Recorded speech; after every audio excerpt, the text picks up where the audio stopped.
주님 내 마음에 주님 내 마음에 영향을 흥했던 곳에서 다시 아버지를 만나고 주님 내 마음에 연약한 눈물의 끝에서 또 나를 반겨주시네. 작다 생각했던 그의 부르심 다시 나를 회복해 하시네. 다시 일어나 주를 예배하니 내 모든 기쁨이 되리. 그의 기쁨 되어 삶의 모든 순간을 주께 다 내어드리니.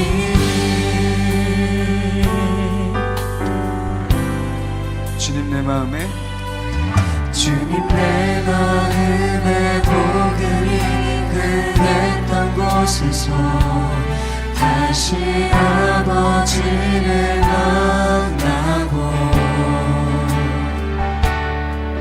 주님 내 마음에 연약한 눈물의 끝에서 또 나를 반겨주시네. 작다 생각했던 그의 부르심 다시 나를 회복해 하시네. 다시 일어나 주를 예배하니 내 모든 기쁨이 되리. 그의 기쁨 되어 삶의 모든 순간을 주께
하나님 아버지 이 시간 가운데 우리와 함께하여 주시옵소서. 이웃 가운데 주님의 나라가 선포되게 하여 주시옵시고 이 각 사람 머리 위에 성령 충만함을 허락하여 주시옵소서. 우리 같이 성령 충만함을 위해 동서로 기도합니다. 주여 하나님 아버지 시간 안에 강력히 우리에게 붙들어 주시옵시고 주님의 나라가 선포되는 역사가 일어나게 하여 주시옵소서. 모든 하나님 아버지 각박한 마음들 하나님 아버지 회복되는 역사가 일어나게 하여 주시옵시고 몸이 아픈 자들 하나님 아버지 마음이 아픈 자들 모든 회복되는 역사가 일어나게 하여 주시옵소서. 이웃 가운데 모든 것들이 회복되는 이 시간 될 수 있도록 주여 도와주시옵시고 오로지 주님을 찬양하는 시간 될 수 있도록 주여 도와주시옵소서.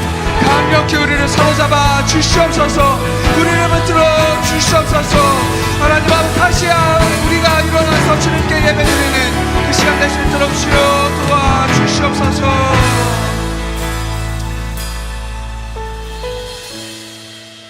사랑과 은혜가 많으신 하나님 아버지 우리와 오늘도 함께 하시니 너무나 감사합니다. 이 시간 가운데 오로지 주님을 찬양하기 원하오니 우리의 예배 받아 주시옵소서.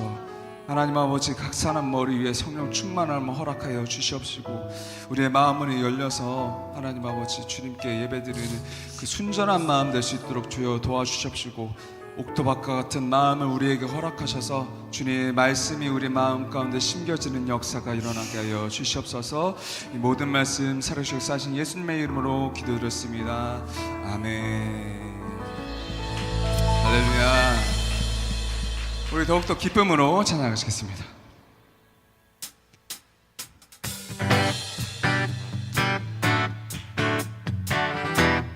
우리 같이 박수 치면서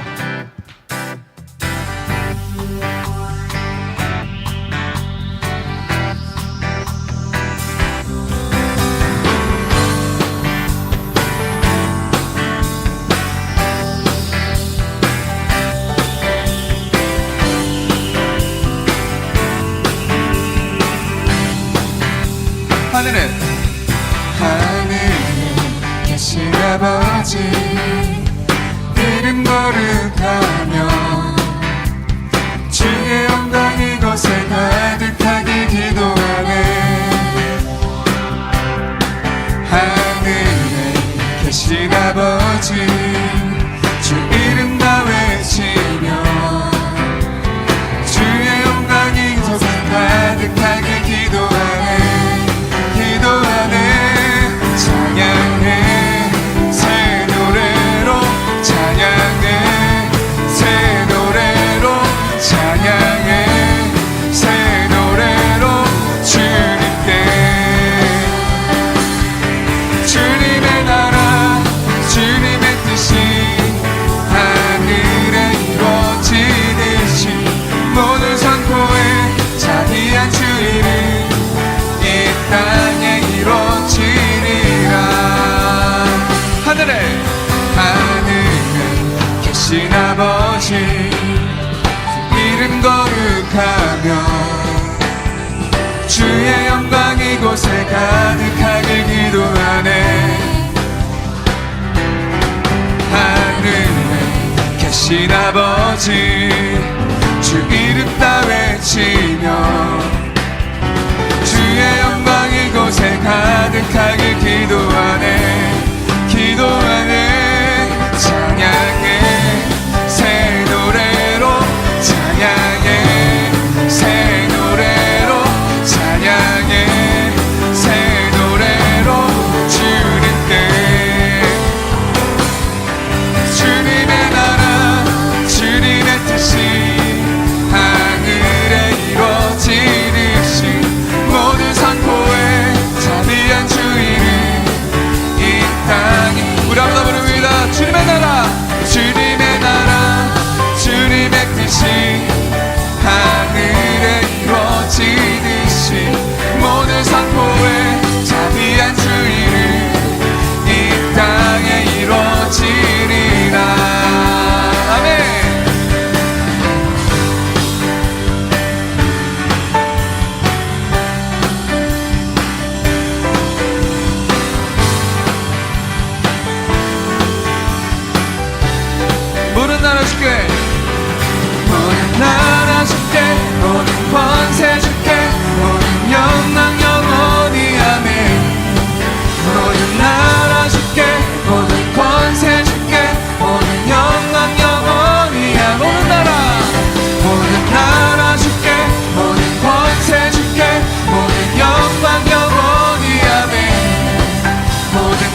뜻이 하늘에 이루어지듯이 모두 선포해 자비한 주 이름 이 땅에 이루어지리라. 주님의 나라 주님의 나라 주님의 뜻이 하늘에 이루어지듯이 모두 선포해 자비한 주 이름 이 땅에 이루어지리라.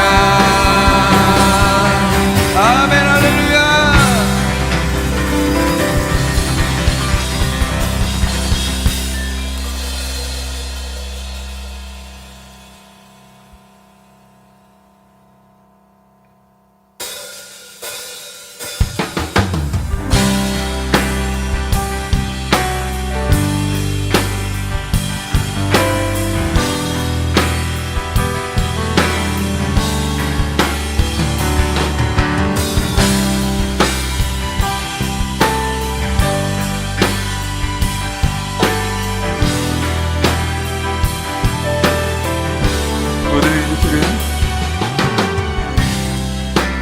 모든 일이 필요해 완전한 주 사랑 자비 베푸소서. 모든 일이 필요해 새 주의 온유한 열방의 소망.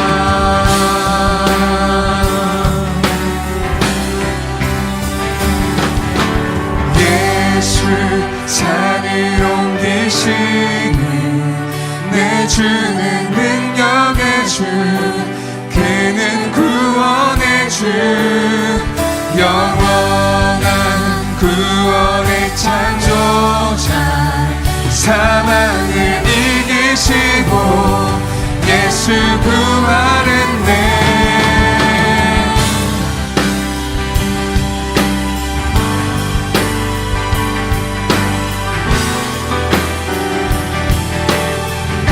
내 실패와 두려움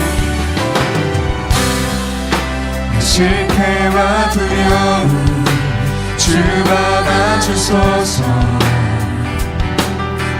날 채우소서. 내 삶을 주께 드려 온전히 주 따르니 주께 순종해.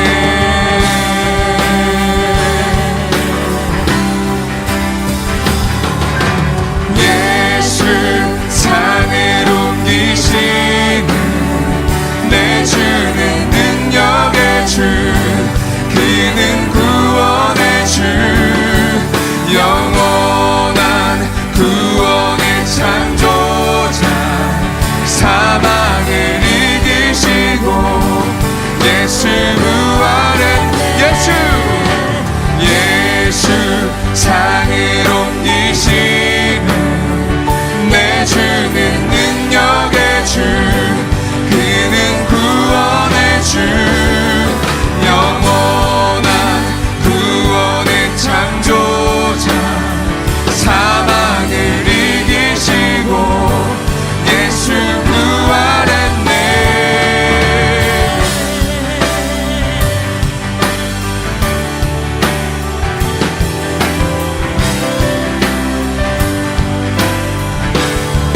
비추소서 비추소서 주님의 빛을 찬양해 다시 사신 왕의 영광을 예수 비추소서 주님의 빛을 찬양해 다시 사신 왕의 영광. 우리 한번 더 부릅니다. 비추소서 비추소서 주님의 빛을 찬양해 다시 사신 왕의 영광을 예수 비추소서 주님의 빛을 찬양해 다시 사신 왕의 영광을 예수 산을 옮기시는 예수 산을 옮기시는 내 주는 능력의 주 그는 구원의 주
왕의 영광을 예수 비추소서 주님의 빛을 찬양해 다시 사신 왕의 영광을 우리 같이 기도합니다. 할렐루야. 하나님 아버지, 이 시간 가운데 우리와 함께 하시니 너무 감사합니다. 우리 마음 가운데 우리 함께 하여 주셔서 성령 충만함을 우리에게 허락하여 주셔서 이웃 가운데 회복의 역사가 일어나게 하여 주옵시고 주님의 나라가 선포되는 역사가 일어나게 하여 주옵소서. 우리 다시 통성을 기도합니다. 주여. 할렐루야. 하나님 아버지, 나에게 이르시기를 내 은혜가 내게 족하도다. 이는 내 능력이 약한 데서 온전하여짐이라 하신지라. 그러므로 도리어 크게 기뻐함으로 나의 여러 악한 것들에 대하여 자랑하리니 이는 그리스도의 능력이 내게 머물게 하려 함이라. 아멘. 할렐루야. 오늘도 주님께서 지으신 건강한 성전인 예일교회에서 귀한 예배의 자리를 지킬 수 있도록 해주셔서 감사합니다. 오늘 예배를 통해 모든 악한 영들이 복음으로 인해 사라지고 주님의 은혜로 참 평안을 누리는 삶을 살게 될 줄 믿습니다. 저희들의 완악한 삶을 이 시간 회개합니다. 세상적 욕심으로 가득 찬 마음을 회개합니다. 저희들의 연약함을 주님께서 긍휼히 여기시고 다시금 주님께로 돌아가 저희를 얽매고 있는 모든 부정적인 존재들을 물리쳐 주시옵소서. 주님, 많은 행복 모임들이 주님의 은혜 가운데 풍성히 마무리되고 있습니다. 초청된 베스트들이 복음을 통해 변화될 수 있도록 역사해 주시옵소서. 저희들도 멈추지 않고 베스트들을 위해 기도하고 그들을 제자 삼아 저희 어깨 위에 세우는 사역을 계속해서 감당할 수 있도록 역사해 주시옵소서. 저희 청년부 지체들 속에 강력히 임해 주시옵소서. 급격히 추워지는 날씨에 몸이 아플 때와 악한 세상 속에 영이 지칠 때가 많이 있습니다. 성령의 불로 얼어붙은 저희의 영혼을 녹여주시고 주님의 은혜를 열방에 선포하는 뜨거운 사명자가 될 수 있도록 해 주시옵소서. 세상을 변화시킬 주님의 제자로 저희 청년부 지체들을 모두 사용해 주시옵소서. 교회의 리더가 되시는 목사님을 위해 기도합니다. 목사님의 귀한 사역이 지속될 수 있도록 영과 육의 건강을 주시옵소서. 또한 예수님께서 제자들을 지도하셨던 것처럼 성도님들께 주님의 말씀을 전파할 수 있도록 해 주시옵소서. 악한 영이 목사님의 마음에 틈타지 않도록 임해 주셔서 주님의 사역을 하는데 어려움이 없도록 해 주시옵소서. 또한 목사님의 가정에도 육체적, 정신적 어려움이 없도록 강력하게 임해 주시옵소서. 우리 예일교회가 계속해서 선교하는 교회가 될 수 있도록 해 주시옵소서. 15호 선교사가 세워져서 복음을 강력하게 전파할 수 있도록 해 주시옵소서. 어려운 경제 속에 많은 어려움이 있습니다. 수많은 전쟁 속에 많은 혼란이 있습니다. 우리가 이런 세상을 위해 기도하길 원합니다. 오늘 예배를 통해 성령 충만을 받고 역사의 주역이 되길 원합니다. 이러한 고백이 이 시간 말로만 그치는 것이 아니라 삶으로 나타낼 수 있도록 역사해 주시옵소서. 세계 비전의 사명이 삶의 목표가 될 수 있도록 역사해 주시옵소서. 함께 해주실 주님을 기대하며 이 모든 말씀 살아 역사하시는 주 예수 그리스도의 이름으로 기도드렸습니다. 아멘. 자, 우리 같이 하나님 말씀 보겠습니다. 신명기 16장 12절로 17절. 신명기 16장 12절로 17절의 말씀을 우리 한 절씩 교독하겠습니다. 신명기 16장 12절. 너는 애굽에서 종되었던 것을 기억하고 이 규례를 지켜 행할지니라.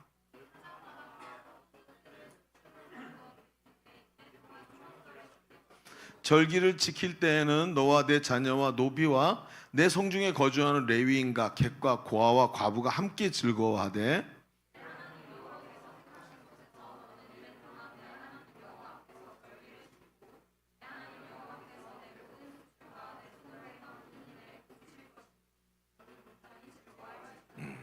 너의 가운데 모든 남자는 1년에 3번 곧 무교절과 칠칠절과 초막절에 내 하나님 여호와께서 택하신 곳에서 여호와를 배웁되 빈손으로 여호와를 배웁지 말고 각 사람이 내 하나님 여호와께서 주신 복을 따라 그 힘대로 드릴지니라. 아멘. 미국의 한 교통경찰이 살고 있었는데 이 교통경찰이 자기 옆집에 한국인 친구가 있었대요. 그래서 한국인 친구가 너무 친하면서 한국말도 많이 배우고 콩글리시가 뭔지도 막 배우고 막 이러면서 굉장히 교제를 많이 했대요. 어느 날 근무를 나갔는데 앞에 과속 차량이 있어서 딱 잡았다는 거예요. 딱 잡았더니 한국에서 온 관광객이었어요. 근데 이 한국에서 온 관광객이 영어를 잘 못해.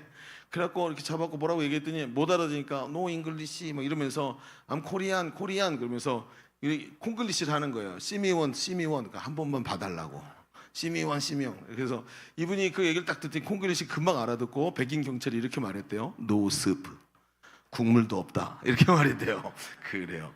자, 옆 사람에게 말해주세요. 주님이 우리의 마음을 아십니다. 시작. 주님이 우리의 마음을 아십니다. 그래요. 감사합니다. 웃어줘서. 주님이 제 마음을 아시는 것 같아요. 여러분, 추수감사절이 다음 주로 다가왔죠. 추수감사절인데 이때가 되면 늘 아이러니가 좀 있어요. 저는 감사절, 절기 이게 저는 어려서부터 절기가 뭔지 잘 몰라가지고 하면서도 이게 추수감사절이 뭔지 뭐 크리스마스가 뭔지 이런 걸 잘 모르니까 뭐 들려주는 대로만 했죠. 그런데 깊은 의미가 있는데 이걸 잘 몰라요. 그러니까 어떠냐면 이때가 되면 늘 아이러니한 거예요. 여러분 추수감사절 그럼 뭐가 떠올라요? 저는 추석이 떠오르더라고요. 추석과 추수감사절이 항상 같이 떠오르는 거예요. 추석이 뭐죠? 항상 다가오고 지나가는 명절로 생각되죠. 그런데 우리나라의 추석 풍속도는 감사회 절기와는 거리가 점점 멀어지죠. 처음에는 우리가 농경사회였지만 농경사회가 아닌 시대가 되면서 명절의 의미가 더 퇴색이 되고 농사 짓지도 않고 무슨 풍성한 무슨 수확물을 거둔 것도 아니고 이 시기가 그렇잖아요. 게다가 요즘에는 명절이 뭐 부모님이라도 배로 시골 간다라고 생각했을지 모르는데 부모님들도 다 천국 가시고 뭐지 우리한테는 이 추석이라는 명절이 그냥 해외여행 가는 이런 시기 이런 시대가 된 것 같아요. 그러다 보니까 추석이라는 게 별로 의미 없이 그냥 주변 사람들 돌아보고 고마웠던 사람들 선물하고 그런 절기인가 보다 그렇게 생각하죠. 그런데 이런 감사절이라는 것이 이런 생각의 연장선에서 이해되는 게 맞을까요, 여러분? 가만히 생각해 보면 한 해의 결실을 맺어야 하는데 여러분은 어떤 결실을 맺고 있나요? 가만히 생각해 보십시오. 재정적으로 지난해보다 금년이 훨씬 나은가요? 건강적으로는 어떠십니까? 가정적으로는 어떤가요? 관계적으로는 어떤가요? 어른들에게 이 얘기를 하면 어른들은 한숨을 쉬면서 끄떡끄떡해요. 왜요? 지난해보다 금년이 건강이 더 안 좋아졌거든요. 지난해보다 금년의 수입이 더 안 좋아졌거든요. 지난해보다 올해가 나에게 있는 여러 가지 가능성이 점점 줄어들거든요. 그게 인생 아니에요? 성경이 말한 그대로 우리의 삶이라는 것이 겉사람이 날마다 후패해가는 거 아닙니까? 시간이 갈수록 늙고 시간이 갈수록 병들고 주변의 사람들이 점점 줄어들고 기회가 사라지는 것이 인생이에요. 그러니까 올해가 작년보다 더 건강이 안 좋고 올해가 작년보다 더 경제적으로 힘든 것이 인생의 본질이에요. 그게 당연한 거예요. 그래서 감사라는 주제의 절기가 오면 우리는 이게 더 아이러니하게 느껴지는 것이죠. 그러다 보니까 추석이라는 이야기며 이런 우리의 삶의 본질적인 이야기며 들여다보니까 성경이 말하는 추수감사에 대해서 우리는 굉장한 오해를 가지고 있을 때가 많아요. 여러분 추수감사절이 뭐죠? 한 해의 수확을 감사하는 거? 그거 아니에요. 정확하게 말합시다. 그건 표면에 드러난 거예요. 근데 그 표면에 드러난 것 내면에 분명히 하나님께서 주시는 영적인 강력한 메시지가 있다는 것이죠. 여러분 우리는 절기의 의미를 깊이 느끼고 드러내고 그걸로 하나님께 진정한 감사가 하나님 앞에 올려드리는 그런 절기가 되었으면 좋겠어요. 그래서 우리 교회는 항상 이런 감사절 절기가 오면 한 주간 앞서서 그 메시지를 하죠. 그래서 먼저 메시지를 그 절기에 대한 메시지를 깊이 마음에 새기고 한 주간 절기를 준비하고 절기를 맞이하는 그 주일날 더 깊은 감사의 메시지들을 하나님 앞에 올려드릴 수 있는 이런 감사의 절기가 되었으면 좋겠어요. 뭐 말이 그렇다 뭐 그런 건 아니고요. 오늘 어쨌든 좀 말씀에 좀 깊이 있는 곳에 들어가서 추수감사에 대한 이야기를 좀 나눠봅시다. 자, 주보를 펼쳐보시면 오늘 말씀의 제목은 미래적 감사와 오늘의 승리. 이게 오늘 답이에요. 무슨 얘기냐고요? 아무튼 첫 번째 추수감사절에는 미래적 감사의 의미가 있습니다. 이런 거예요. 오늘 제목에 답이 다 들어있어요. 추수감사절에는 미래적 감사의 의미가 들어있어요. 자, 우리가 추수감사절을 더 깊이 좀 바라보기 위해서는 이 의미를 좀 알아야 된다는 거예요. 자, 절기 얘기, 제가 절기가 되면 꼭 이 얘기를 하지만 오늘도 한번 들어봅시다. 이스라엘의 3대 절기가 있죠. 무교절, 칠칠절, 초막절이라는 3대 절기가 있어요. 그래서 이 절기가 되면 유대인은 이거 말고도 여러 절기가 있어요. 불임절도 있고, 그렇죠? 절기가 있지만 3대 절기는 하나님께서 정확하게 찍어서 세 가지를 지키라. 오늘 우리가 읽은 말씀에서 얘기 나오는 것처럼 정확하게 말씀하신 거예요. 근데 이때 반드시 이스라엘의 20세 이상 된 남자들은 예루살렘 성전에 가서 이 절기에 하나님께 제사를 드려야 되는 거예요. 자, 이 절기는 말이죠. 이름이 여러 개예요. 절기가 헷갈리는 게 왜 그러냐면 이름이 많기 때문인데, 이 또 다른 이름으로 불리는 이 절기를 보십시오. 첫 번째는 바로 무교절이라고 불리는 거죠. 무교절이 뭐냐면 무교병, 즉 누룩을 넣지 않은 떡을 먹는 절기라는 거예요. 여러분 이런 떡을 먹어본 적 없죠? 누룩 없는 떡, 별로 이런 거 먹어볼 일이 별로 없는데, 어떠냐 하면 왜 우리 크래커 중에 참 크래커 있죠? 그 비슷한 거예요. 거기도 들어가긴 하는데 이거보다 더 맛이 없어요. 참 크래커는 그래도 그거 좀 맛있게 만들려고 노력한 건데 그거보다 훨씬 맛없는 그런 떡을 먹어야 되는 거예요. 그런데 이 무교절에 또 다른 일이 뭐냐면 유월절이에요. 이 유월절에는 마치 말 그대로 유월, 지나갔다, 넘어갔다라는 의미죠. 그래서 바로 그 유월절이 그 출애굽 시대 때 넘어간 그 죽음의 천사가 넘어가는 것을 가르쳐서 유월절이라고 불러요. 그래서 이름이 그렇게 나눠져 있어요. 또 앞에 나오는 칠칠절이라고 부르기도 하고 초막절이라고 부르기도 하는데, 아니요, 저 칠칠절이라고 그러기도 하고 맥추절이라고 부르는 절기가 있는데, 이때가 언제냐면 앞에 있는 이 6월절에서 50일이 지난 다음에가 바로 이제 초실절이에요. 근데 이 초실절에 뭘 거두냐면 보리를 거두게 돼 있어요. 그래서 뿌렸던 보리를 수확하기 때문에 맥추절이라고 부르기도 하고, 첫 열매를 거두어서 하나님께 감사의 제사를 드렸다 그래서 초실절, 처음 익은 열매라는 초실절이라고 부르기도 해요. 게다가 앞에 얘기해 보세요. 77절이라고 했죠. 77절에 뭐예요? 7이 7번이라고. 77에 49, 그 다음에 50일째 되는 날. 그래서 오순절이라고 부르기도 해요. 오순절은 성령께서 강림하신 날이죠. 그래서 이런 의미들이 그 안에 다 들어있어요. 그런데 그래서 이름이, 이 맥추절의 이름이 제일 많아요. 맥추절, 오순절, 칠칠절, 이런 이름, 초실절이라고 부르기도 해요. 그러니까 네 가지의 이름이 있어요. 그 다음에 세 번째 절기가 뭐냐면 수장절이라고 하고 초막절이라고 불렀죠. 이 절기가 되면 추수한 것을 다 창고에 저장하고, 그 다음에 마지막 추수를 끝낸 다음에 하나님께 감사의 제사를 지낸다 그래서, 그렇죠, 추수해서 저장했다, 수장절이죠. 그 다음에 그날은 그 해 뭐 하냐 하면, 수장절 때는 집에서 지내지 않고 가족 식구들이 전부 다 바깥으로 나가서 광야에서 쳤던 장막, 초막을 지어놓고 그 속에서 힘들게 사는 거예요. 어렵게 그 속에서 먹고 지내면서, 아빠 우리 왜 집에서 안 자고 여기서 자요? 그러면 그때 자기 자녀들한테 이 이야기를 쭉 해주는 거예요. 6월절부터 시작해서 맥추절, 수장절까지 이야기를 쫙 해주게 된 게 이 절기인 바로 초막절이에요. 그러니까 초막절은 수장절과 같은 의미로 불려지고 있다는 거죠. 그래서 가장 중요한 절기로 세 가지를 얘기해요. 그런데 하나님은 이 절기를 이스라엘 백성에게 명령하시면서 12절에 중요한 얘기를 하세요. 12절 뭐라고요? 자, 같이 읽어볼까요? 시작. 너는 애굽에서 종되었던 것을 기억하고 이 규례를 지켜 행할지니라. 이 절기를 지킬 때 마음가짐이 나오죠. 그 마음가짐이 뭐죠? 예전에 사로잡혀 종되어서 직살나게 노동하고, 그리고도 쉬지도 못하고 매일 매맞고 고통스럽게 종살이하던 그 애굽에서 건져내시고, 척박한 광야로 인도하셨지만 그 광야에서 지켜내시고, 그리고 이 가나안 땅에 들어와 이 땅의 주인이 되게 만들어주신 하나님의 은혜를 기억해라. 종되었던 것을 기억하고 이 규례를 지켜라. 즉 하나님은 이 절기를 지키면서 이스라엘 백성이 오늘 누리는 가나안 땅의 풍성함과 축복이 당연한 것이 아니다, 이렇게 말씀하시는 거예요. 그러면서 이 절기를 지키라고 얘기해요. 그러면 절기 얘기는 우선 쫙 끝났어요. 그런데 이 절기 얘기를 뒤집어서 딱 보면 뒤에 뭐가 있냐면 영적인 의미들이 쫙 붙어 있어요. 그러면 뒤로 뒤집어서 반대로 영적인 의미를 봅시다. 앞에 첫 번째 절기는 6월절이죠. 6월절이 뭐예요? 패스오버예요. 출애굽 때 어린 양의 피를 문설주와 좌우 임방에 바른 집에 애굽의 장자를 치던 그 죽음의 천사가 그 피를 바른 집은 넘어갔어요.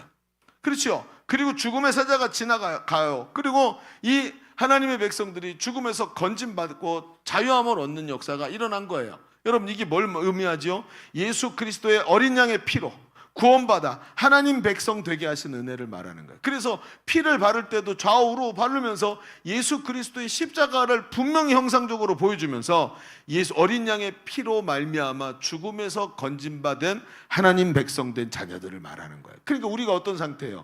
예수 그리스도로 말미암아 종되었던 애굽, 죄와 사탄의 법에 매여 있던 우리를 하나님께서 잘라서 자유케 하시고 하나님 자녀 삼아주신 줄로 믿습니다.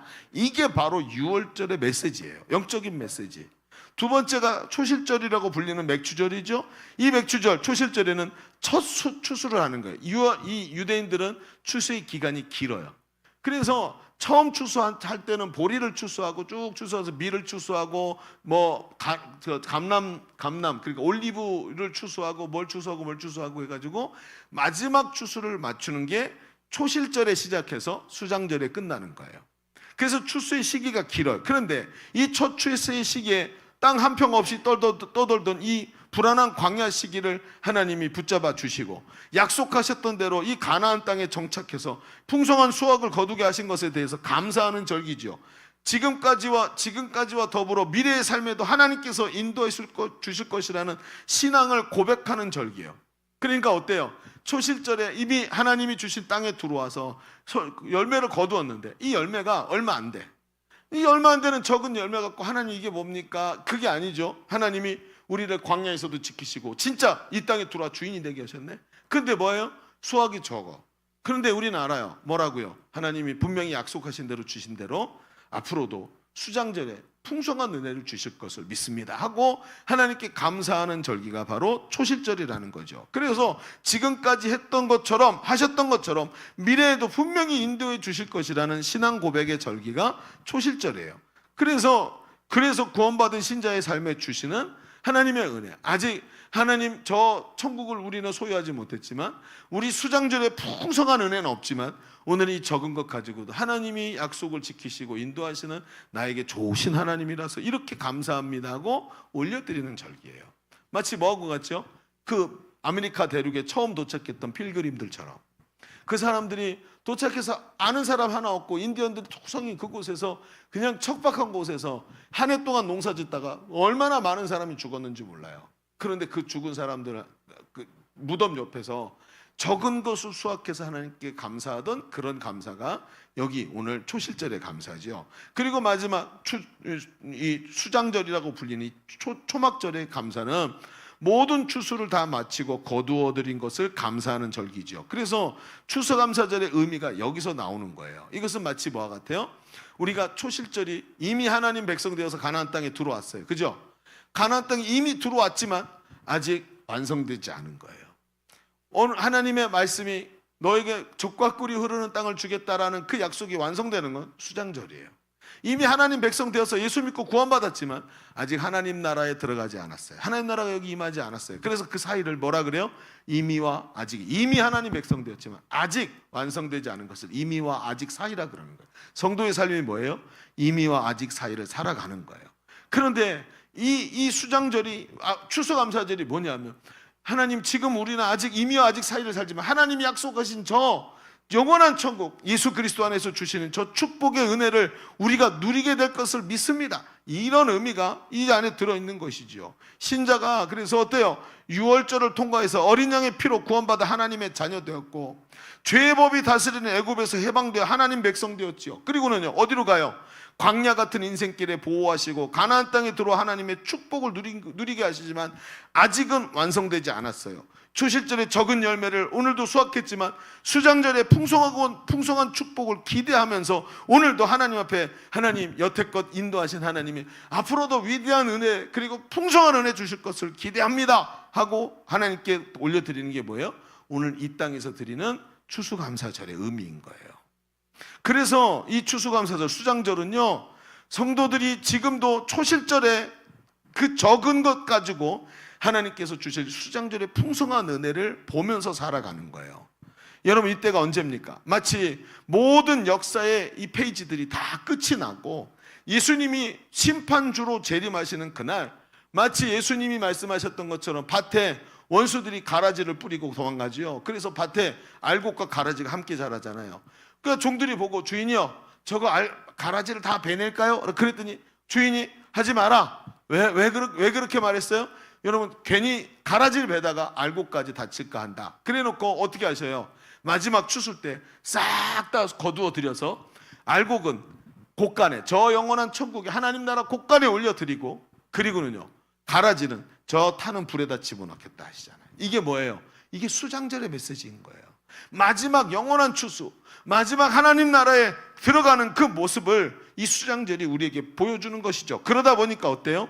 추수감사절은 오늘의 감사보다 우리가 성도가 가야 될 미래에 대한 감사가 훨씬 강력한 거예요. 오늘 내 손에 뭐가 들려있느냐보다 하나님께서 내게 약속하신 그 가나안의 축복이 이미 나에게 왔지만 아직 완성되지 않은 그 하나님 나라가 분명히 저기 있는 것을 보고 너무 기뻐서 감사하는 거예요. 이걸 말하는 거예요. 여러분 보세요. 제가 얼마 전에 제 아내하고 얘기를 하다가 지난번 갔던 성지 탐방 그렇게 좋았다고 얘기를 하는 거예요. 그러면서 뭐가 그렇게 좋았냐 했더니 뭐 여러 가지 얘기를 하는데, 첫 번째 대한항공을 타고 가서 너무 좋았대요. 그래서 대한항공이 뭐가 좋은데? 그랬더니 난 모르겠는데, 뭐 난 아우니치 갈 때 타는 필리핀 항공이나 뭐 다 똑같은데, 왜냐면 나는 앉아서 자거든. 앉아서 빨리 자고 눈 딱 떠서 도착해 내리면 좋겠다 이런 생각이 들어요. 저 비행기를 별로 안 좋아해. 그래서 내가 옛날에 왜 파일럿이 되고 싶었지? 이런 생각이 들어요. 너무 좁아. 꼼짝도 못하고 이러고 있는 거지. 그러니까 일어서나 앉으나 다 고기가 고기니까 빨리 잠이나 자자. 그러고 누워서 자는 게, 그 앉아서 자는 게 저한테 제일 그 비행기 안에서 좋은 거예요. 근데 제 아내는 그게 아니에요. 뭐 앞에도 넓고, 근데 스튜어디스가 와서 너무 친절하게 잘해주고, 이런 게 그 공간을 점유하고 있는 그게 서비스라고 느끼더라고요. 그리고 요즘에 보니까 대한항공 뒤에 스낵바가 있어서 그냥 먹더라고요. 사람들이 지나다니면서 그렇게 해놨더라고요. 그래서 그게 그렇게 좋았대요. 그거 얼마나 한다고 스낵바? 거기서 나오는 스낵 10,000원어치도 안 되는 거 아니에요. 그게 그렇게 좋았다는 거예요. 그러면서 뭐라 그러냐면, 왜 그게 좋냐면, 저는 이해를 할 수 없었는데 이렇게 말해요. 자기가 그걸 누리면서 뭘 생각하냐면, 처음 출발했는데 이렇게 재미가 있고 기분 좋은데 가서 여행할 게 얼마나 좋을까 하는 기대감이 끝까지 올라간대요. 남자들은 도저히 이해가 안 되는, 저만 이해가 안 되는 건가 보군요. 잘 이해가 안 돼. 어찌됐든 비행기 아니고 피곤해 죽겠고, 좁아 터진 데 앉아갖고 지금 뭐 10시간씩 12시간씩 있어야 되는데, 이걸 어떻게 하냐 이러면서 빨리 잠들어야지 이렇게 생각을 한다는 거죠. 근데 그 기대감을 가지고 보는 거예요. 여러분, 오늘 이 말씀의 내용이 그거 아니에요. 오늘 우리가 바라보고 있는 이 추수감사절이 오늘 하나님 주신 이 감사의 기쁨 가지고 어딜 보는 거예요? 저 하나님 나라를 보는 거예요. 그래서 미래적 감사라고 얘기하는 거예요. 여러분, 우리는요 오늘 이 수장절의 은혜를 말하고 있어요. 그래서 구원의 은혜에 대한 감사가 수장절, 추수감사절에는 근간이 돼야 돼요. 구원받을 수 없는 존재가 그리스도 예수 안에서 구원의 은혜를 누리게 되었다. 그래서 하나님은 죄의 종되어 사로잡혔던 우리를 구원하셔서 하나님 자녀의 축복을 누리게 하셨다는 거예요. 하나님은 이 절기를 그래서 뭐라 그래요? 너는 애굽에서 종되었던 것을 기억하고 이 규례를 지켜라. 그것을 잊어버린다면, 그 종되었던 것에서 건져주신 것을 잊어버린다면, 이걸 하나님 주신 축복 전체를 잊어버리는 것과 마찬가지라는 뜻이에요.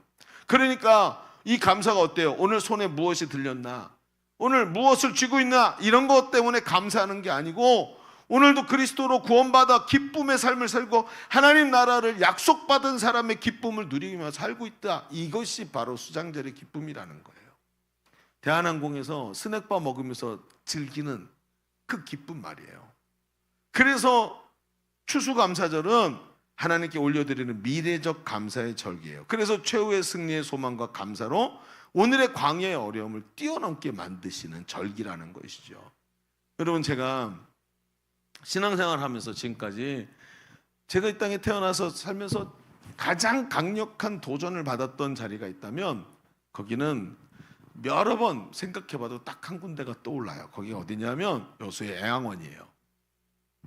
제가 갔던 어느 곳보다 애양원의 메시지가 제일 강력했고 저에게 가장 큰 충격과 도전을 줬던 것이 애양원이에요. 물론 저는 애양원의 메시지를 알고 있었어요. 사랑의 원자탄이라고 불리는 손양원 목사님이 사역하셨던 곳이죠.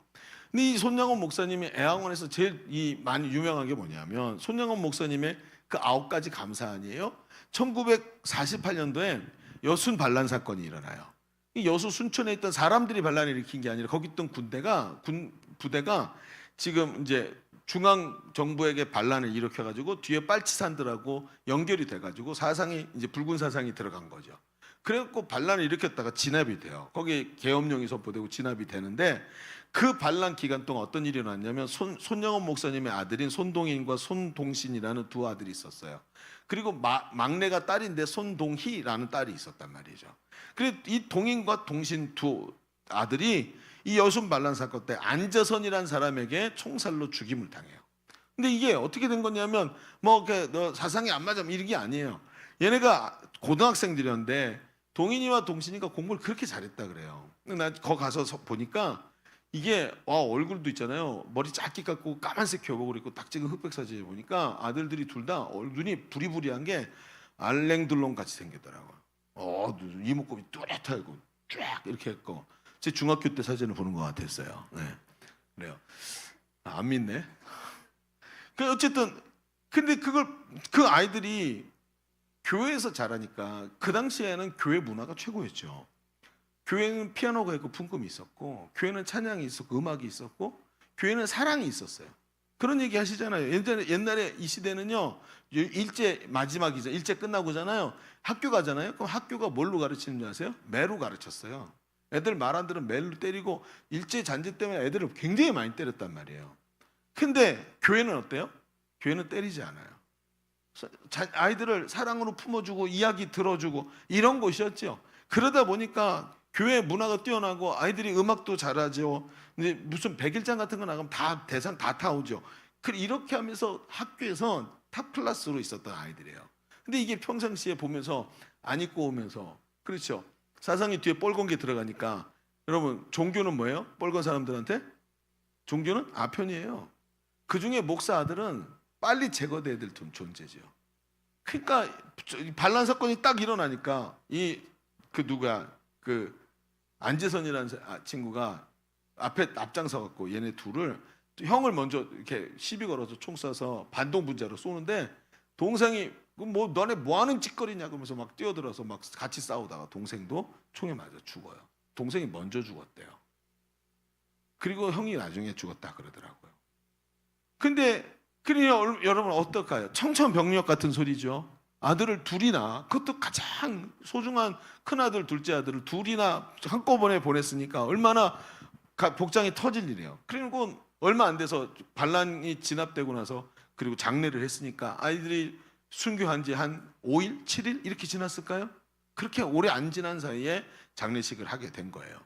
장례식을 하는데 아버지인 손영원 목사님이 장례식 발인 예배 때 그때 그 당시 요즘은 안 그렇지만 그 당시에 뭐 장례 무슨 조기사 이런 게 없었죠. 그러니까 성도들이 돌아가시면 입관을 해가지고 마지막 발인을 하면 교회 와서 여기다 관을 놓고 예배드리고 출발했어요. 그래서 저희 할머니가 돌아가셨을 때도 그 교회가 한 몇천 명 모이는 교회였는데 큰 예배당의 가운데 입관을 해가지고 놓고 예배드리고 발인을 했었어요. 그러니까 이렇게 하면서 아버지인 이 손영원 목사님 나오셔가지고 기도를 하셨어요. 그때 이 기도문이 손영원 목사의 9대 감사예요. 그 9대 감사를 한번 제가 읽어볼게요. 들어보세요. 첫 번째, 나 같은 죄인의 혈통에서 순교의 자식이 나게 하시니 감사합니다. 무슨 정답 찍는 것 같죠? 또 들어보세요. 두 번째, 허다한 많은 성도 중에 이런 보배를 나에게 주셨으니 감사합니다. 이 순교의 은혜를 나에게 주셨다. 세 번째, 삼남 삼녀 중에서 가장 아름다운 맏아들과 둘째 아들을 바치게 하시니 감사합니다. 한 아들의 순교도 귀하거늘 하물며 두 아들이 함께 순교했으니 더욱 감사합니다. 다섯 번째, 예수 믿고 와석 종신에도 복이라 했는데 예수 믿고 누워서 죽어도 평생 누워서 거기서 예수 믿고 죽어도 복이라 했는데 전도하다가 총살 순교했으니 더욱 감사합니다. 미국 가려고 얘네 미국으로 유학 보내려고 준비하고 있었거든요. 그 당시에 미국 가려고 준비하던 아들이 미국보다 더 좋은 천국 갔으니 내 마음이 안심되어 더욱 감사합니다. 7번째, 내 아들 죽인 원수를 회개시켜 아들 삼고자 하는 사랑의 마음 주신 하나님께 감사합니다. 8번째, 내 아들이 순교의 열매로서 무수한 천국의 열매가 생길 것을 믿으면서 감사합니다. 9번째, 역경 속에서도 하나님의 사랑을 깨닫게 하시고 이길 수 있는 믿음을 주신 하나님께 감사합니다 하고 9가지 감사를 아들의 장례식에서 읽어낸 거예요. 그럼 한번 생각해 보세요. 그 당시 그 현장이 어땠는지 생각하지 말고, 여러분, 이 9가지 감사가 진심으로 들리십니까? 저는 안 들렸어요. 저한테는 이게 진심으로 안 들렸어요. 그리고 제가 이걸 알고 있었고, 그리고 애영원에 왜 갔냐 하면 그 당시에 청년들하고 청소년들하고 같이 이제 여행하면서 수련회를 하려고 제주도까지 가는 코스를 짜다가 이제 완도에서 배 타고 들어가려고 여수를 들어갈 때 거기 애영원을 걸치면 좋겠다. 그래서 애영원을 제가 먼저 답사를 혼자 간 거예요. 혼자 차를 몰고 혼자 답사를 갔어. 가고 여기 쭉 돌아보다가 다 아는 얘기니까 그래 여기 돌았다 이렇게 하면 되겠구나 하고 하다가 전시관을 딱 지나가다가 여기 전시하고 있는 이 내용 중에 하얀색 봉투가 하나 보였어요. 이게 뭐지 하고 봤더니 빛바랜 하얀색 봉투인데 그 봉투에 소심하게 한문으로 아주 작은 글씨로 한문으로 글 쓴 게 있었어요. 그래서 이게 뭔가 했더니 무슨 금 무슨 봉 이렇게 써 있는 거죠. 금 1만 원 봉 손양원 이렇게 써 있는 거예요. 손양원 목사님이 이게 아들을 그렇게 장사 지내서 보내고 그 바로 다음 주일날 이분이 하나님께 감사원금을 드린 거예요. 근데 내용이 얼마나 드렸냐면 1만 원을 드렸어요. 이 당시 화폐 단위로 보면 1만 원이면 목회자의 월급 10년치에 해당하는 금액이에요. 10년치에. 만약에 목사님이 뭐 적게 잡아서 연봉이 한 5천, 6천이라고 생각하면 5억, 6억 이 정도 되는 금액인 거예요. 이게 무슨 금액이냐면 이 두 아들을 유학 보내려고 밥 팔아갖고 땅 팔아갖고 만들어 놨던 돈인 거예요. 이걸 하나님께 그냥 감사원금을 드렸어요. 여러분 다시 한번 생각해 봅시다. 이 앞에 있는 손영원 목사님의 9가지 감사가 여러분 어떻게 들리시나요? 저는 그 봉투를 딱 보고 다리가 후들후들 떨리기 시작했어요. 왜냐하면 제가 이거 정말 누가 만들어 놓은 이게 저 뭐라 그럴까 후대에서 누가 이렇게 좀 이렇게 만들어 가지고 미담으로 만들어 놓은 건 줄 알았어요. 근데 그게 아니라는 거예요. 이 9가지 감사가 진짜 목사님이 하나님 앞에 진짜 감사를 하신 거예요. 여러분 이렇게 하나님께 드리면서 감사한 걸 누가 거짓말이라고 말할 수 있겠어요? 이 손 목사님의 감사는 오늘의 내 손에 무엇가 있느냐 오늘의 결과에 집착하는 감사가 아니라 저 하나님 나라의 최후 승리 수장절의 승리를 알고 있기 때문에 하나님 앞에 드릴 수 있는 감사였다는 거예요. 그리고 더 기가 막힌 게 뭔지 아세요? 이분이 그리고 아들의 장례를 마치고 주일 지나고 나서 뭐가 있었냐면 부흥회가 다른 지역에서 있었어요. 부흥회를 인도하러 가셔야 되는 거예요. 그래서 약속한 부흥회 때문에 출발하시면서 준비하시고는 편지를 썼어요. 편지를 쓰고 그 딸인 손동이에게 막내딸인 손동이에게 그걸 준 거예요. 얘야 너 이거 계엄군 사령관한테 갖다 줘라. 계엄군 사령관이 지금 여기 계엄이 선포돼 있으니까 그 사령관이 법이란 말이에요. 갖다 줘라. 그거 줬는데 그 내용이 뭐였냐면 그 아들 둘을 죽인 안재선을 자기 양아들로 삼을 테니까 사형시키지 마라. 죽이지 말고 나에게 다고 라는 얘기예요. 그 손동희 권사가 아버지가 뭘 썼는지 알고 있었다는 거죠. 그걸 들고 철길을 따라서 지나가고 거기 사령관한테 가야 되는데 가는 내내 아버지 이건 아니에요. 어떻게 이럴 수가 있어요 하고 아버지를 원망하면서 갔다 그래요. 그분이 아직도 살아계셨거든요. 지금은 어떻게 되셨는지 모르겠는데 얼마 전까지 그분이 살아계셨단 말이에요. 손동희 권사가. 그러면서 이 얘기를 해주는 거예요. 그리고는 진짜 있잖아요. 계엄군 사령관한테 갖다 줬는데 이걸 보면서 이게 진짜 목사님 쓴 거 맞냐고. 정말 이 메시지가 지금 목사님의 뜻이 맞냐고 몇 번이나 물어보더래요. 말도 안 되니까. 왜? 그분은 자기 손바닥에 뭐가 있는지를 본 게 아니라 저 하나님 나라를 보기 때문에 현실이 이게 아니라 저게 현실이라는 걸 알고 있기 때문에 이게 손영원 목사님이었어요. 그래서 제가 너무 충격을 받은 거예요. 그 봉투에서 벌써 이게 진짜구나. 내 신앙이 비교가 안 되는구나 하는 생각이 들면서 너무 놀란 거예요. 그리고 이 목사님 어떻게 했는지 아세요? 진짜 이 안재선을 자기 양아들로 받아들여요. 법적으로도. 그리고 어떻게 하냐면 그냥 넌 양아들이야 이렇게 던져놓은 게 아니고요. 예배 시간마다 자기 앞에 놓고 늘 자기 옆에서 이 아이를 위해서 기도해 주시고, 그리고 부흥회 갈 때마다 이 안재선을 데리고 다니셨어요. 그래서 부흥회 끝나고 그 기념사진 찍잖아요. 그 기념사진에 목사님 바로 옆에 항상 안재선이 있었어요. 여러분 이게 거짓말이 아닌 거예요. 이게 덧붙인 게 아닌 거란 말이죠. 엄청난 충격을 받았어요. 그 사진들을 보면서 다. 막판에 있잖아요. 그 목사님이 나중에 순교하시죠. 공산군들이 6.25 전쟁 때 내려와가지고 피난 안 가시고 끝까지 나병 환자들 지키다가 돌아가세요. 그럼 잡혀가.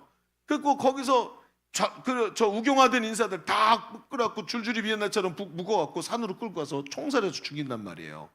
근데 그거 알고도 내가 여기 지켜야 된다고 하고 안 가신 거예요. 그리고 잡혀갖고 진짜 끌려 올라가는데 그 무슨 일이 있었냐면 목사님이 오늘 이게 하나님 내가 오늘 여기서 내 인생을 마감하는군요 하고 끌려 올라가신 거예요. 올라가다가 자기 옆에 한 16, 17살이나 됐을까 하는 아주 젊은 아이가 인민군 복장을 입고 그리고 막 이 사형을 집행하려고 끌고 올라가니까 마지막으로 이 청년이라도 예수 믿고 구원받았으면서 복음을 전하신 거죠. 근데 얘가 머릿속이 빨간애였던 거예요. 그러니까 뭐예요? 자기 들고 있던 총의 개머리판으로 목사님의 턱을 날려버렸어요. 이 턱이 빠져버렸을 때 돌아갔어. 그리고 거기서 다 총살해서 죽였는데 그 줄줄이 비엔나에 엮여있던 사람 중에 하나가 총을 안 맞고 옆 사람 쓰러질 때 같이 쓰러져서 그 시체에 깔려갖고 피가 다 묻은 상태로 살아있던 사람이 하나 있었어요. 그 사람이 그 학살이 끝나고 나서 시체 밑에서 기어나왔고 그거 풀고 내려왔어. 그리고 그 새벽에 내려가가지고 지금 저기서 학살이 일어났고 목사님 거기서 순교하셨다고 가르쳐줘가지고 다 올라가서 그 시신을 모시고 내려온 거예요.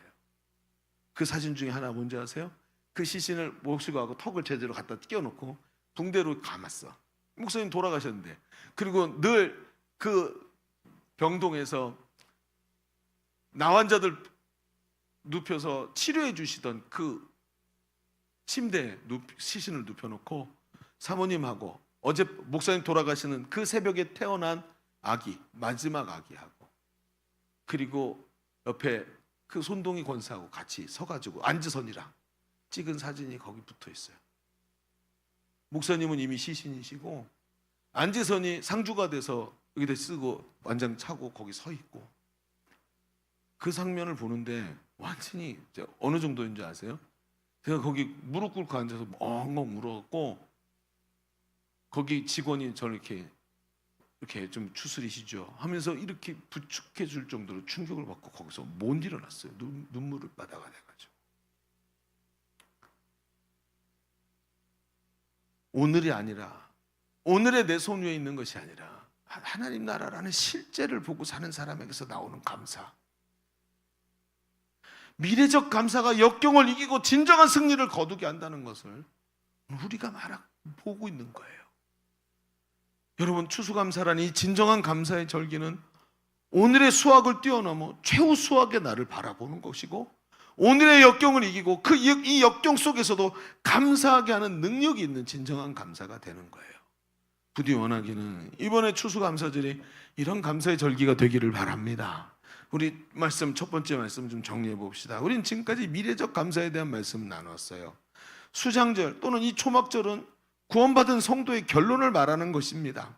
그래서 추수감사절, 이 초막절은 오늘 손에 있는 결실을 뛰어넘어 최후 하나님 나라의 풍성한 은혜와 그 축복의 나라를 바라보면서 구원받은 백성이 하나님 앞에 진정한 감사로 회복하는 거예요. 그래서 결과의 감사가 아니라 믿음으로 보는 미래적 감사인 거예요. 무슨 얘기인지 아시겠죠? 이제 이게 이해가 되죠. 결과의 감사가 아니라 믿음으로 보는 미래의 감사라고. 이게 추수감사절이라고요. 그렇다면 목사님, 미래를 위해 오늘을 참고 견디면 된다는 말이죠. 그건 세상에도 우리는 메시지가 많잖아요. 내일을 위해 던져라, 내일을 향해 쏴라, 그러면서 내일을 위해 오늘을 참고 인내하고 견뎌라, 이런 말이 세상에 많잖아요. 그런 뜻인가요? 여러분, 맞는 말이지만 좀 분명히 조금 전에 제가 그런 얘기를 했지만 이렇게 말하니까 또 다른 거죠. 왜? 이 얘기에는 뭐가 들어있냐면 이게 현실 도피적인 마음을 그 속에 품고 있기 때문에 그래요. 미래를 향해서 오늘을 희생시켜라. 미래를 위해서 열심히 오늘 참고 인내하라 이런 말이 된다면 그건 뭐가 될까요? 내일을 위해서 오늘을 참고 인내하라는 말하면 어쩌면 현실 도피적이거나 아니면 그렇죠 운명론에 빠질 수 있어요. 숙명론에. 마치 이거는 뭐 같아요? 힌두교 아니에요? 이번 생은 망했으니까 망한 이 생에서 열심히 살면 거지로 열심히 착하게 살면 다음 생에는 뭐가 더 좋은 게 되겠지, 이런 가치관이 아니라는 거죠. 현실 도피적인 생각은 더욱 아니라는 거예요. 어려워도 오늘만 참고 인내하라라는 무슨 어디 도덕책에 나오는 그런 얘기가 아니라는 거죠. 그러다 보니 참 그렇네요. 미래를 위해 오늘을 인내하라는 말도 아니고 그럼 뭡니까? 여러분 이건 조금 더 깊은 이해가 필요한 말이에요. 그럼 그게 뭘까요? 조금만 더 봅시다. 자, 두 번째 얘기를 보세요. 두 번째, 미래적 감사는 땡땡을 반영하고 있습니다. 뭘까요? 오늘의 승리를 반영하고 있습니다. 맞아요? 정확해요. 미래적 감사는요. 아까 우리 추수감사는 미래적 감사라고 그랬죠. 근데 그 미래적 감사는 현실 도피가 아니라 오늘의 승리를 담고 있는 거예요. 이 얘기가 우리에게 너무나도 중요한 얘기죠. 자, 봅시다. 이스라엘의 3대 절기를 들여다보면 거기는 오직 미래만 말하고 있는 게 아니죠. 자, 보세요. 6월절. 과거에 하나님이 애굽에서 우리를 건져내시고 홍해를 가르시고 그 과거 얘기 아니에요. 과거에 하나님 베푸셨던 은혜에 대한 이야기죠. 그럼 초실절을 보세요. 초실절이 뭐죠? 성도에겐 초실절이 현재예요. 그렇죠? 초실절이 현재. 오늘 아직 가나안 땅에 들어왔지만 구원받은 하나님의 백성이 되었지만 아직은 연약하고 부족한 우리의 삶의 모습도, 그러나 그런 수확을 가지고도 하나님께 감사하는 미래를 보는 감사라는 거죠. 그러니까 이스라엘 백성의 3대 절기를 들여다보면 오늘의 추수의 기쁨을 주시는 하나님 앞에 서 있는 거예요. 그러니까 오늘의 기쁨이 있기 때문에 내일을 기대했어요. 하나님께서 우리에게 가나안 땅을 주신다고 그랬잖아. 근데 주셨잖아. 물론 젖과 꿀이 흐르는 땅은 아직은 아니야. 근데 하나님이 여기까지 인도하시면서 여기까지 약속을 지키신 걸 보면 분명히 젖과 꿀이 흐르는 충성한 은혜를 주실 거야. 이게 뭐예요? 이게 바로 오늘 우리가 살아가고 있는 현재의 모습이라는 거예요. 오늘의 풍성한 추수를 통해 분명히 그날을 확신할 수 있는 거죠. 그날은 아직 내가 못 가왔지만 오늘을 통해서 그날을 분명히 알게 만드셨다는 거예요. 그래서 하나님은 천국의 기쁨과 천국의 사랑을 오늘 우리 이 땅에서 아직은 완성되지 않았지만 천국의 모형을 이 땅에 두셨는데 그게 뭐냐면 천국의 모형이 가정과 교회라는 거예요. 그래서 가정을 통해서 교회를 통해서 그 사랑을 누리고 서로 세워가는 것을 느끼고 천국의 기쁨을 누리게 하셨지요. 그래서 미래의 천국을 기대하게 만드시는 거예요. 사도행전 16장 31절에도 주 예수를 믿으라. 그래야면 너와 내 집이 구원을 얻으리라. 이런 말씀을 하시면서 오늘 우리의 삶의 현장에서 예수 믿고 구원받은 사람의 집이 뭘 만들어요? 하나님 나라가 되도록 만들어 주시고 아브라함의 축복이 그 가정에 계속해서 넘치도록 만들어 주시는 은혜를 누리게 하시는 거예요. 교회를 통해 예수 그리스도의 이름으로 복음의 능력을 누리고 가정이 구원받아 감격을 누리고 그리스도 안에서 아브라함의 축복을 날마다 누리는 것. 그래서 추수감사는 미래적 감사이면서 동시에 뭐죠?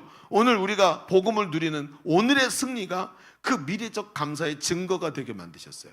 오늘 내가 예수의 이름으로 기도했더니 하나님께서 역사하시는 것을 보면서 반드시 하나님 나라의 그 권능이 있고 하나님 나라가 반드시 온다는 확신을 가지게 만드셨어요. 최후 추수의 날이 아직 오지 않았지만 최후 추수의 날까지 오늘도 누리는 이 추수의 기쁨을 이 죄악 세상에서 누리게 하시고 이 죄악 세상에서 천국을 누리게 하시고 예수 그리스도의 이름의 승리를 누리게 하시고 부활의 승리를 누리게 하시는 게 반드시 우리 가운데, 우리의 삶 가운데 있다는 거예요. 제가 말이죠, 여러분, 지난 보니까 제 아내가 교통사고가 난 게 한 달 20일 정도 지났더라고요. 근데 저한테는 어떻게 느껴졌냐면 한 넉 달 정도 지난 것 같아요. 석 달 이상 넉 달이 지난 것 같아요. 왜 이렇게 배나 더 길게 느껴지는 거예요? 왜 그랬냐면요, 이게 참 어렵더라고요. 뭐 행정 처리하고 뭐 보험 회사하고 막 옥신각신하고 막 병원 다니고 병원에서 뭐 지금 뭐 보험 수가가 얼마나 나오네 뭐 이런 얘기들 하고 막 이러면서 막 옥신각신 하면서 제 마음이 되게 힘들었었나 봐요. 제 아내는 힘들어가고 하지요. 막 그러니까 힘들었었나 봐요. 그러면서 제가 정말 너무 미안한 말이지만 이전보다도 이번 가을 사역에 집중을 못했어요. 제가 이전에도 뭐 그렇게 대단한 역할을 제가 한 건 아니지만 목회자는 말이죠. 교회 중심을 잡는 존재예요. 왜 배가 밑에 평형수가 뭐라 그러죠? 그 평형수라 그러죠? 배 밑에 평형수 세월호가 자빠진 게 평형수 안 넣어서 그랬다면서요. 그 평형수가 있어야 밑으로 쫙 중심을 잡듯이 담임 목사의 위치가 그래요. 그런데 제가 거기 그 자리에 서 있지 못하니까 이게 쉽게 이게 되게 이번에 가을 사역이 저는 굉장히 어려웠어요. 그런데 희한한 게 뭔지 아세요? 가을 사역에 내가 그렇게 연약했고 부족했는데도 하나님이 일하시는 걸 보는 거예요. 그래서 지금 보잖아요. 여러분이 리더반에 못 나오시는 분도 있고 그래서 그럴지 모르지만 나눔을 하는 걸 들어보면 기가 막힌 내용들이 많아요. 행복 모임에 베스트들이 초청되고 변화되는 역사가 곳곳에서 일어나는 얘기를 하는 거예요. 어떤 베스트는 냉랭하게 닫혀있던 마음들이 오랜 기다림과 섬김을 통해 이제야 열리기 시작하는 거예요. 그러면서 행복 모임에 초청돼서 복음을 듣고 예수님 영접하고 그를 묶고 있던 오래된 묶임에서 막 자유를 얻게 되고 해방되는 것이 눈앞에 목격이 되는 거죠. 죽어도 교회는 안 가겠다고 말하던 사람들이 예수님 믿고 변화돼서 예수 영접하고 이렇게 좋은 분들 만나게 해주셔서 하나님께 감사합니다. 이렇게 말하기 시작해요. 어떤 베스트는 예수님을 영접하고 마음이 열려서 자신이 예수님을 영접하고 예수님이 자기 안에 있다고 확신하면서 불면증이 치유되고 기도받고 불면증이 완전히 사라지고 마음의 평안이 찾아오는 것도 경험해요. 어떤 데서는 있잖아요. 사업장에서 행복 모임을 했는데 3년 동안 행복 모임에 베스트가 한 명도 안 왔어. 3년이니까 6번 아니에요. 베스트가 없었어요. 그래서 이게 안 되나 보다. 이 동네는 안 되나 보다. 여러분 이번에 2명이 함께 전도가 돼가지고 그 행복 모임에서 자기들만 그 베스트만 변화된 게 아니라 직원들이 함께 하면서 직원들이 다 변화되었고 그 사업장의 분위기가 싹 영적 분위기로 바뀌었다고 하는 얘기를 듣는 거예요. 그러니까 하나님 계속 역사하시는 거죠. 그런데 웃긴 게 뭐냐면 이 찾아왔던 이 베스트들이 얘기들을 다 종합하면 이런 얘기가 돼요. 이 베스트들이 도대체 왜 이렇게 변화될 수 있었는가 하는 얘기를 들어보면 본인들은 몰라. 얘기를 하면서도 잘 모르는데 전 보이잖아요. 그런데 가만히 보니까 이 앞에서 복음을 전하고 간증하고 있는 먼저 믿은 성도들 때문이에요. 이 사람들은 보이는 게 뭐죠? 담임 목사님? 몰라 그런 사람 누군지도. 교회 와본 적이 없으니까. 근데 이 사람 지금 보는 게 누구예요? 늘 자기 옆에서 자기를 섬겨주고 자기 앞에서 삶의 모습이 당당하면서도 자기가 갖고 있는 신앙을 정확하게 말해주는 그 사람을 봤어요. 근데 이 사람의 삶을 가만히 들여다보면서 뭘 느끼는 거예요? 야, 이 사람의 삶을 정말 살아있구나 하고 깨닫고 이 사람들의 간증을 들으면서 정말 하나님 살아계시나 보다 깨닫고 오늘 초청돼서 말씀을 들으면서 말씀이 이해가 되기 시작하면서 이분들이 정말 마음을 열어서 하나님을 맞아들인 예수님을 먼저 변화되고 신앙생활하고 있는 사람들의 삶을 보고 너무나도 마음이 놀라고 그 속에서 하나님 살아계신 것을 보면서 베스트들이 마음이 열리고 하나님을 만나게 되더라는 거예요. 오늘 아까 2부 예배 때 여러분 5분의 성도가 5분이 학습교인이 됐어요. 세례가 아니에요. 그냥 세례 받을 때 아시죠? 예수 믿고 우리 교회 등록해서 6개월이 지나면 학습교인이 될 수 있는 자격이 부어지고 학습을 받은 이후에 학습교인이 된 이후에 또 6개월이 지나면 세례받을 수 있는 자격이 주어져요. 근데 이분들이 누구냐면 예수 믿은 지 이제 우리 교회 와서 등록한 지 6개월밖에 안 된 사람이에요. 제가 어젯밤에 이분들 이제 학습 문답을 하게 된 거예요. 앉아갖고 얘기를 쭉 나누는데 이분들이 이런 말을 해요. 우리 교회 어떻게 오시게 됐습니까? 또 이제 이번에 학습 교육을 받으시면서 어떤 느낌이셨습니까? 물어봤더니 자기가 청소년 때 한 2달 정도 교회를 나가본 거 말고 처음 왔대. 거의 대부분 다 5명이 다 왔다. 얼마나 기가 막혀요. 전 세례 받는 것보다 더 기쁘더라고요. 이제 예수 믿어서 6개월밖에 안 돼서 진짜 생짜들인 거죠. 이런 분들이 와서 예수님을 영접하고 이렇게 변화돼서 고백을 하는데 이제 진짜 신앙생활을 해보고 싶다고. 이 사람들 중에 한 사람은 양육반에 있고 한 사람은 제자학교에 있거든요. 그러니까 자신의 신앙을 고백하는데 여태껏 예수 안 믿고 뭐 했나 몰라요 이러면서 자기 셀리더들, 자기 목장 식구들의 이야기들을 그들의 삶을 통해서 섬김받고 그분들이 당당하게 살아가면서 복음으로 담대하게 살아가는 모습들이 그분들에게 뭐가 됐냐면 거울이 된 거예요. 거울. 저게 신앙생활이지. 저렇게 살아야지. 그래서 지금 5명이 앉은 거야.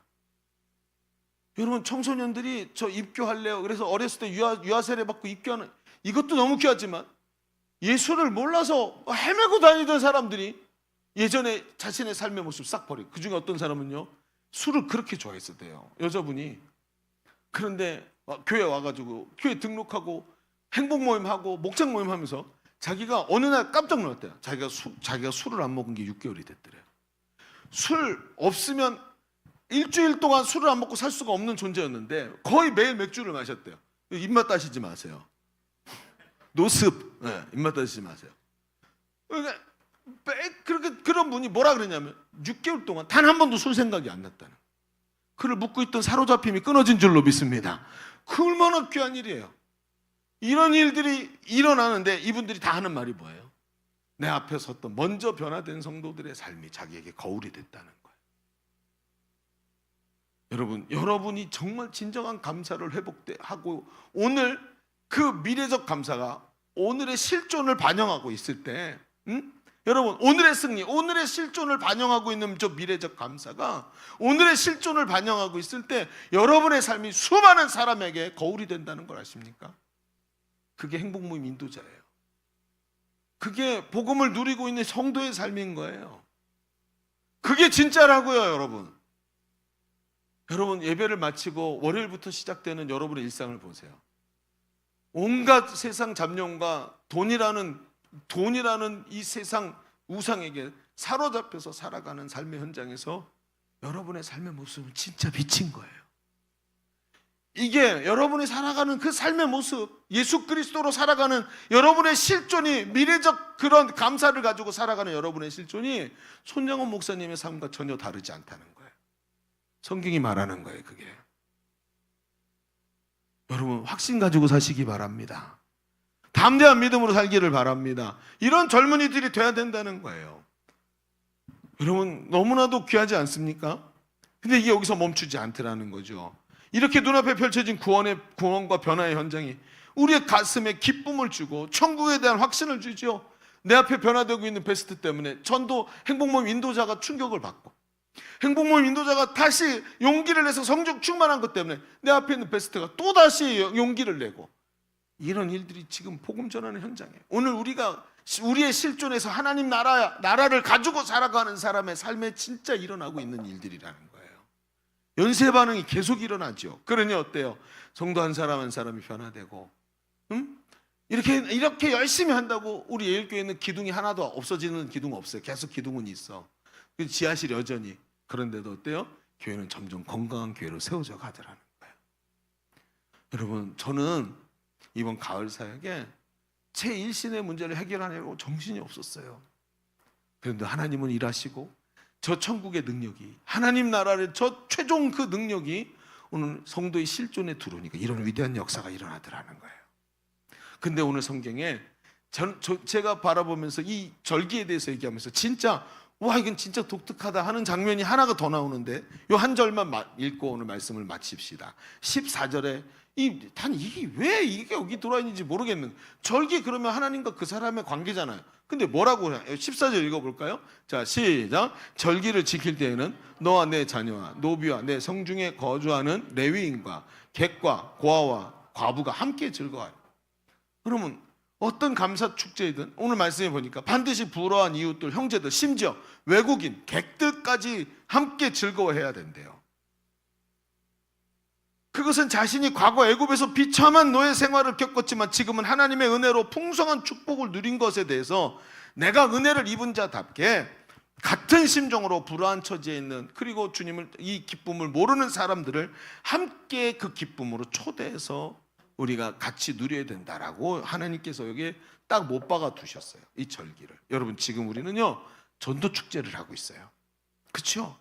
우리가 오늘도 우리는 죽어가는 영혼에게 우리가 누리는 우리의 승리를, 오늘 우리의 실존에 들어와 있는 저 미래적 감사를, 우리의 승리를 선포해야 될 줄로 믿습니다. 오늘 주시는 복음의 승리를 붙잡고 최후 추수의 날을 오늘 이 땅에서 누리고 우리가 바라보는 진정한 감사의 자리를 향해서 오늘 달려가는 이 기쁨을 그들도 누리고 우리도 함께 누리기를 하나님 원하시더라는 거예요.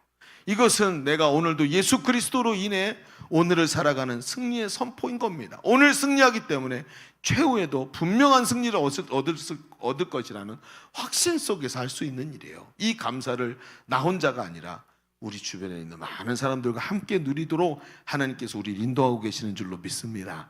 이제 말씀을 우리 정리하십시다. 우리는 추수감사주의를 다음 주로 앞두고 있어요. 단순히 오늘 결과물로 감사를 하는 사람 되지 말고, 결과물이 있으면 더 감사하고 결과물이 없으면 덜 감사하고, 이런 사람 되지 말고 구원의 감격과 기쁨으로 진정한 감사를 하나님께 올릴 수 있는 추수감사절 되기를 바랍니다. 또 오늘 주시는 복음의 승리를 붙잡고 최후 추수의 날 누리는 진정한 기쁨을 오늘 누리며 우리 주변에 있는 많은 사람들도 함께 이 감사에 초청할 수 있는 그런 추수감사 주일이 되기를 주님의 이름으로 축원합니다. 자, 우리 같이 말씀을 붙잡고 기도하십시다.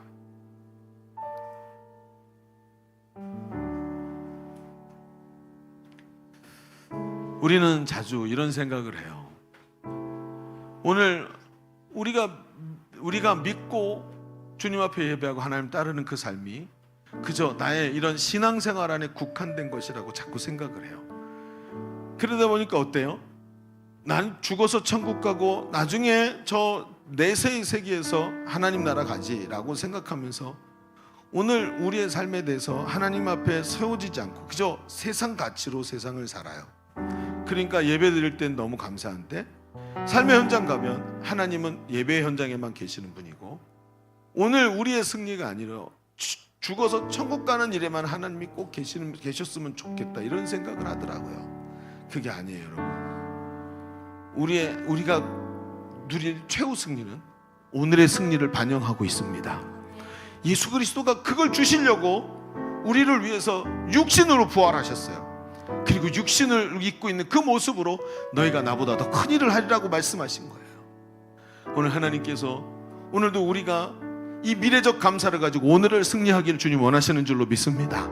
하나님, 오늘의 승리가, 오늘의 감사가 하나님 일어나게 하여 주시옵시고, 하나님 나라를 바라보며 오늘을 승리하며 예수 이름으로 오늘을 승리하는 우리의 삶이 되게 하여 주옵소서. 말씀의 은혜를 붙잡고 주님 한번 외치고 기도합니다. 주여, 깨닫게 하시니 감사합니다. 오늘의 승리를 누리게 하시니 감사합니다.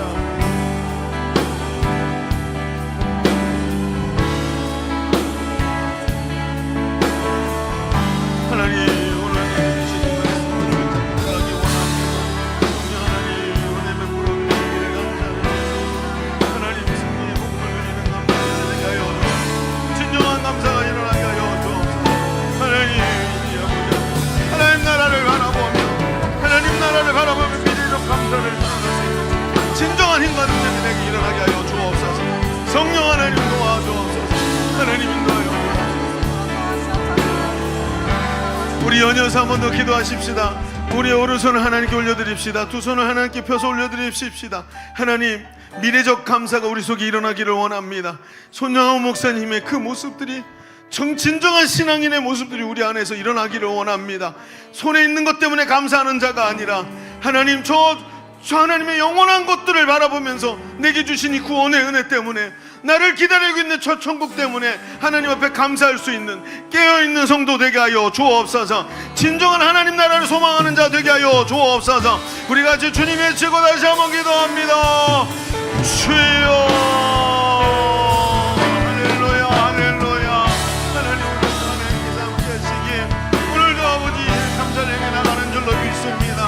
하나님, 세상을 보며 내 손 위에 무엇이 올려져 있는지를 보는 자가 아니라 오늘 적은 것 가지고도 진정한 하나님 미래적 감사를 가지고 역경을 이기고 승리하는 자 되게 하여 주옵소서.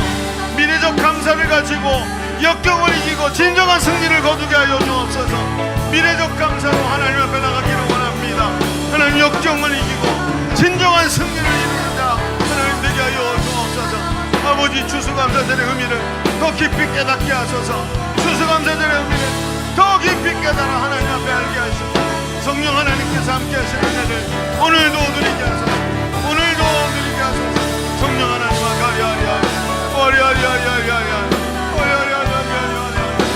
하나님 깨닫게 하소서. 하나님 말씀이 깨달아지게 하소서.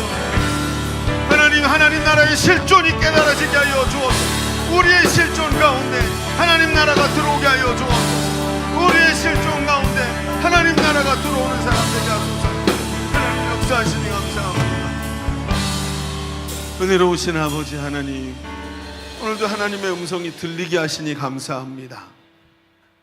이 땅에서 연연하면서 이 땅에서 가질 것, 이 땅에서 누릴 것, 마치 이 땅이 영원할 것처럼 생각하며 살아가며 세상 때문에 일희일비하는 자가 아니라 오늘도 영원하신 하나님 나라를 내게 주신 그 은혜를 오늘도 이 땅에서 누리면서 하나님 앞에 진정한 감사를 올려드리고 하나님 나라의 그 가치로 살아가는 하나님 진정한 감사의 사람 되게 하여 주옵소서.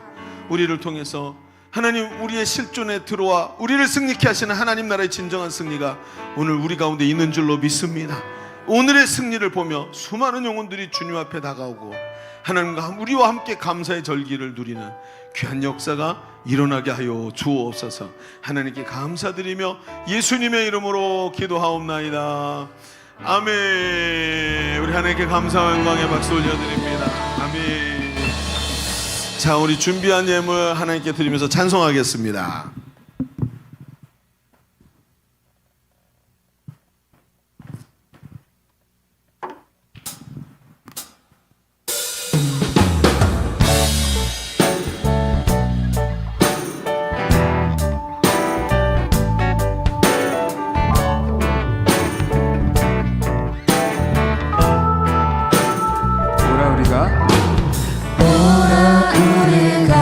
여호와의 산에 올라 하나님의 전에 이르자.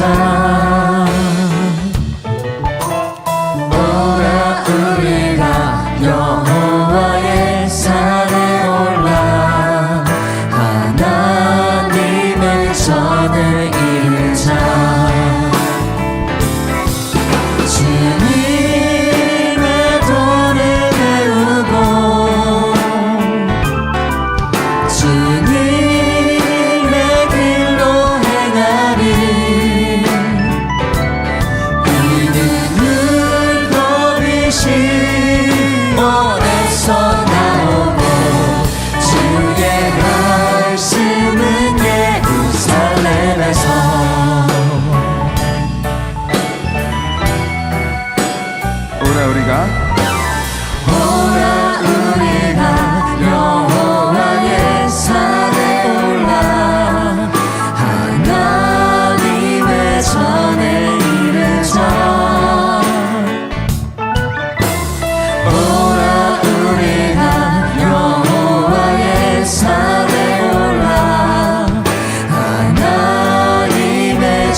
모든 영광 주님께 올려드립니다. 할렐루야.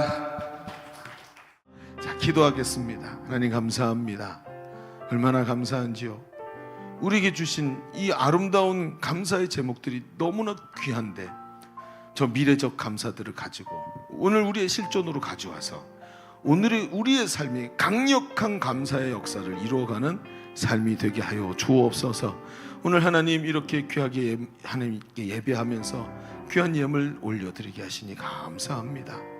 젊은이들의 손길을 통해서 하나님께서 앞으로 하실 일이 너무나도 기대가 됩니다. 하나님, 저들의 손길을 축복하여 주옵소서. 저들이 손이 닿는 곳마다 영원히 살아나게 하시고 하나님 나라가 확장되게 하시며 주님의 축복이 저들의 삶에 넘치게 하여 주시옵소서.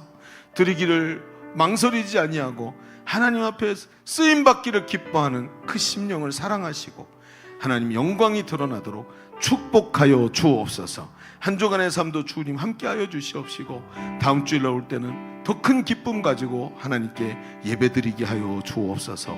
오늘도 함께 하시니 감사드립니다. 이제는 우리 구주 예수 그리스도의 은혜와 아버지 하나님의 지극하시고 만극하신 사랑하심과 성령님이 내주하시고 교통하시는 은혜가 오늘 모여 예배하는 모든 젊은이들 머리 위에, 그리고 오늘 이 감사를 붙잡고 살아가고자 하는 하나님의 자녀들 머리 위에, 오늘도 하나님 핏값으로 세우신 주님의 몸된 교회 위에, 이 나라 이 민족 위에 이제로부터 영원토록 함께 계시기를 간절히 축원하옵나이다. 아멘.